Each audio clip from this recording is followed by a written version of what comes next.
तारिख ठारू आज पर्यंत गृह स्वाभाविक अवस्था को आसी पारला नहीं।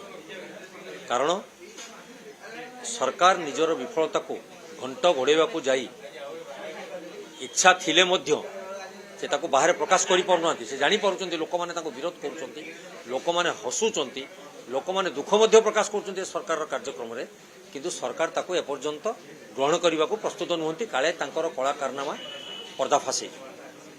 तो यही दृष्टि जो रोगी माने निजर जीवन बचाई डाक्तखाना को भरसा कर आसुचंती, विशेषकर ओडिशार गोटे नंबर 1 डाक्तखाना जोटा कि कटक बड़ मेडिकल बोली कहले केवल ओडिशा नुहे बेंगल बिहार झारखंड रु लोक मैंने आसते चिकित्सा सेवा पाइबापी। जदि से चिकित्सा हाँपाई आसी तांकर मर शरीर को तांकर ज्ञाति कुटुंब मैंने नहीं कि केते बड़ दुखद कथा और केते बड़ संवेदनशील कथा, किंतु सरकार एप्रति कौन जत्नवान होना तांकर अनुशोचना ना। से प्रतिवाद रे आज गृह को अचल करागला एवं सरकार को बारंबार बारंबार दाबी सत्वे कौन पदक्षेप नेले से गृहर विवृत्ति रखंतु। अग्निकांड घटिले फायर अफसर आवश्यकता अच्छी, किंतु अग्निकांड घटे बोली कौन सरकार जानते अग्नि कर्मचारी मानक सस्पेंड करदे। जो मैंने गुरु दायित्व निभेवा कथा से कौन गले बड़ पंडा मान कौटी अच्छा। तेणु एपर्यंत घंट घोड़ाइबार सरकार सफल होती, लोक मान न्याय देवाई विफल होती।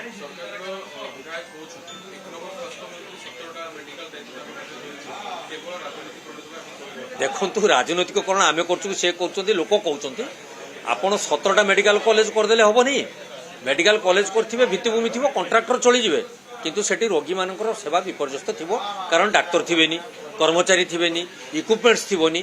तेणु विभिन्न कथा समस्या रही। आप तौक को जातु देखिए जोड़ा सीएचसी अच्छी पीएचसी अच्छी से डाक्तर गोटे भी ना, केवल कंपाउंडर स्वीपर चपरासी यही मैंने होती आमर स्वास्थ्य व्यवस्थार भरोसा। तेणु मान्यवर विधायक मैंने जो मैंने कहते से अनुभव करूँ से राजनीतिकरण बोली कहले हेनी। ओडिशा लोकंकर जीवन जीविकार कथा। तेणु से स्वास्थ्य सेवा जो वंचित होती विरोधी जो स्वर उठे ये गणतंत्र स्वर, यहाँ विरोधी स्वर नुहे। तेणु प्रति विचार विमर्श कर कौन पदक्षेप नेले गृह विवृत्ति रखंतु एवं गृह को सुचारू रूप चलने व्यवस्था सृष्टि कर।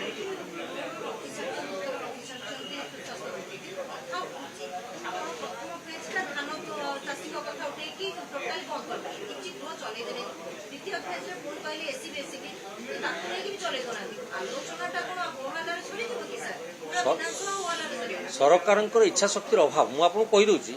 धान कथाटी जोटा आप कहले गोटे भल कथाटा आप मन पकड़े यहाँ मु कहूना आपण मैंने 24 घंटा गणतंत्र चतुर्थ स्तंभ में रही विभिन्न गणमाध्यम विभिन्न खबर को आप प्रकाश कर। गतकाली जो अघटन महोत्सव में घटी लोक मैंने कौन आनंद उल्लास जीवन काटुंट खाली महोत्सव पर महोत्सव होना स्टेज रे बसी निजर पातियारा देखा सरकार प्रचार करने व्यवस्था कर से जाई लोक मैंने चाषी मैंने चिराचरित ढंग से स्टेज को उठ जाए प्रतिवाद करते पुलिस लगे गिरफ्त करागला। एटा कौन मु कहूँ आप देखो लोक मान स्वर कौटी पहुँचला। आउ 2 दिन आज बोधे कि काली आप धान टोकन देवार अवधि सरीज धान किणार समय शेष हो मार्च मस एपर्यंत समस्त चाषी टोकन पाइपारे ना, कि मान्यवर सरकार महामहिम राज्यपाल मुहर मिछ कथा कर समस्त चाषी धान किण नहीं आम गृह चलवा को आसु गृह बंद करने को आसू, कि सरकार जदि कथारू व्यतिक्रम करेंगे तो से गृह केमती चलो। सरकार आगे आसतु गृह चलवाई व्यवस्था सृष्टि करूँ गृह सुचारू रूप चलो। आम भी विभिन्न मुद्दा नहीं आसीचु, विभिन्न मुद्दा को प्रसंग कर देखुचु जो मुद्दा आम उत्थापन करूँ किसी कार्यक्रम होना। देखो तो गोटे दिन आम भी बहुत काफी अच्छी, गोटे दिन भी बहुत काफी अच्छी। सरकार आगे निजे मानसिकतार प्रस्तुत हूँ गृह को चलवाई स्वाभाविक अवस्था को आने। विरोधी सबुबले प्रस्तुत अच्छा आलोचना करेंगे कौन पदक्षेप नेले सारा राज्यवासी सारा देशवासी अने बसती से देखिए।